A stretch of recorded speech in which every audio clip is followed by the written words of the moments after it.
"What are you?" said the Queen again. "Are you a great overgrown dwarf that has cut off its beard?" "No, your Majesty," said Edmund. "I never had a beard. I'm a boy." "A boy," she said. "Do you mean you're a son of Adam?" Edmund stood still, saying nothing. He was too confused by this time to understand what the question meant. "I see you are an idiot, whatever else you may be," said the Queen. "Answer me once and for all, or I shall lose my patience. Are you human?" "Yes, your Majesty," said Edmund. "And how, pray, did you come to enter my dominions?" "Please, your Majesty, I came in through a wardrobe." "A wardrobe? What do you mean?" I opened a door and just found myself here, your Majesty," said Edmund. "Ha!" said the Queen, speaking more to herself than to him. "A door. A door from the world of men. I have heard of such things. This may wreck all, but he is only one, and he is easily dealt with." As she spoke these words, she rose from her seat and looked Edmund full in the face, her eyes flaming. At the same moment she raised her wand. Edmund felt sure that she was going to do something dreadful, but he seemed unable to move. Then, just as he gave himself up for lost, she appeared to change her mind. "My poor child," she said in quite a different voice, "how cold you look! Come and sit with me here on the sledge, and I will put my mantle around you, and we will talk." Edmund did not like this arrangement at all, but he dared not disobey. He stepped onto the sledge and sat at her feet, and she put a fold of her fur mantle around him and tucked it well in. "Perhaps something hot to drink," said the Queen. "Should you like that?"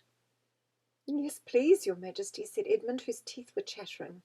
The Queen took from somewhere among her wrappings a very small bottle which looked as if it were made of copper. Then, holding out her arm, she let one drop fall from it on the snow beside the sledge. Edmund saw the drop for a second in mid-air, shining like a diamond. But the moment it touched the snow there was a hissing sound, and there stood a jewelled cup full of something that steamed. The dwarf immediately took this and handed it to Edmund, with a bow and a smile. Not a very nice smile. Edmund felt much better as he began to sip the hot drink. It was something he had never tasted before, very sweet and foamy and creamy, and it warmed him right down to his toes. "It is dull, son of Adam, to drink without eating," said the Queen presently. What would you like best to eat?" "Turkish Delight, please, your Majesty," said Edmund. The Queen let another drop fall from her bottle onto the snow, and instantly there appeared a round box, tied with green silk ribbon, which, when opened, turned out to contain several pounds of the best Turkish Delight. Each piece was sweet and light to the very centre, and Edmund had never tasted anything more delicious. He was quite warm now and very comfortable. While he was eating, the Queen kept asking him questions. At first Edmund tried to remember that it is rude to speak with one's mouth full, but soon he forgot about this and thought only of trying to shovel down as much Turkish Delight as he could. And the more he ate, the more he wanted to eat, and he never asked himself why the Queen should be so inquisitive. She got him to tell her that he had one brother and two sisters, and that one of his sisters had already been in Narnia and had met a faun there, and that no one except himself and his brother and his sisters knew anything about Narnia. She seemed especially interested in the fact that there were four of them, and kept on coming back to it. "You are sure there are just four of you?" she asked.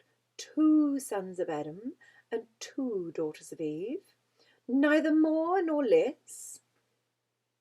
And Edmund, with his mouth full of Turkish Delight, kept on saying, "Yes, I told you that before," and forgetting to call her "Your Majesty," but she didn't seem to mind now.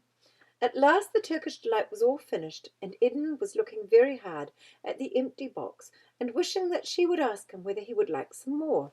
Probably the Queen knew quite well what he was thinking, for she knew, though Edmund did not, that this was enchanted Turkish Delight, and that anyone who had once tasted it would want more and more of it, and would, even if they were allowed, go on eating it till they killed themselves.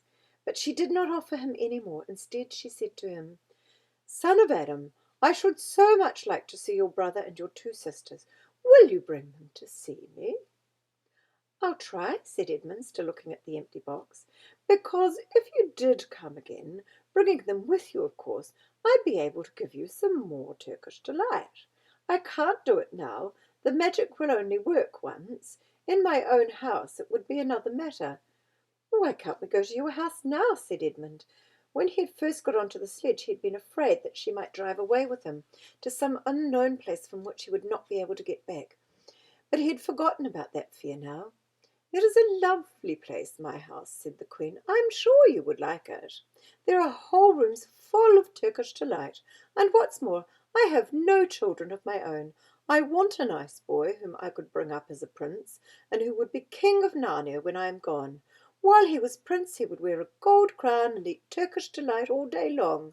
And you are much the cleverest and handsomest young man I've ever met. I think I would like to make you the prince some day when you bring the others to visit me. Why not now? Said Edmund. His face had become very red and his mouth and fingers were sticky. He did not look either clever or handsome, whatever the Queen might say. Oh, but if I took you there now, said she, I shouldn't see your brother and sisters. I very much want to know your charming relations. You are to be the prince and later on the king, that is understood, but you must have courtiers and nobles. I will make your brother a duke and your sisters duchesses. There's nothing special about them, said Edmund, and anyway I could always bring them some other time. Ah, but once you were in my house, said the Queen, you might forget all about them. You would be enjoying yourself so much that you wouldn't want the bother of going to fetch them. No, you must go back to your own country now, and come to me another day with them.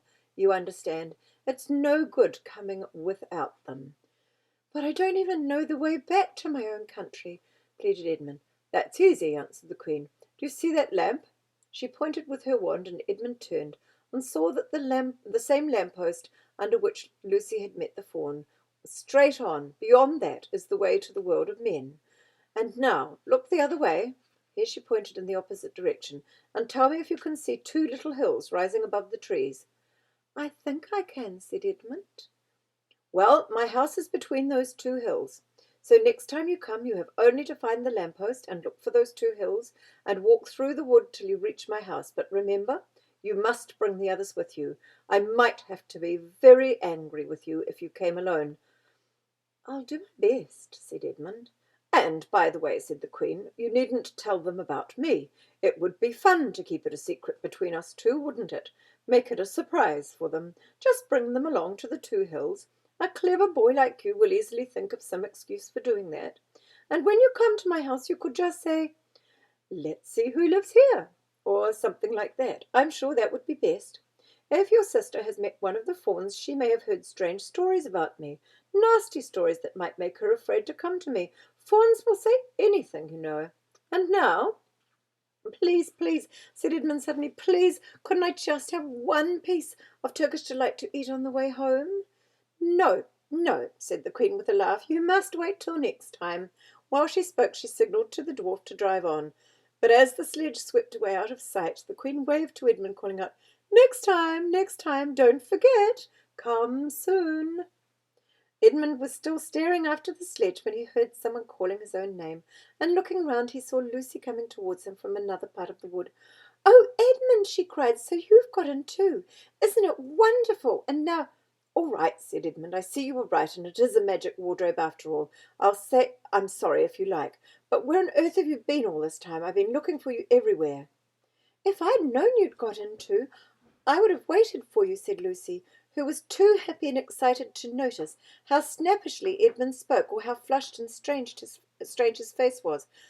I've been having lunch with dear Mr. Tumnus the fawn, and he's very well, and the White Witch has done nothing to him for letting me go, so he thinks she can't have found out, and perhaps everything is going to be all right after all.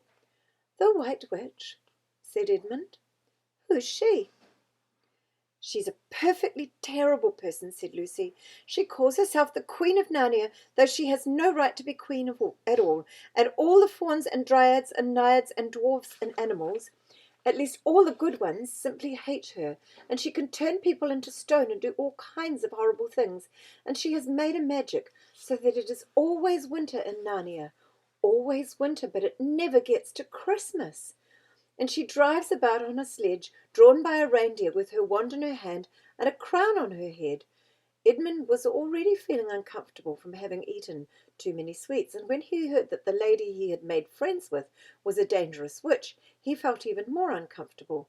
But he still wanted to taste that Turkish delight again, more than he wanted anything else.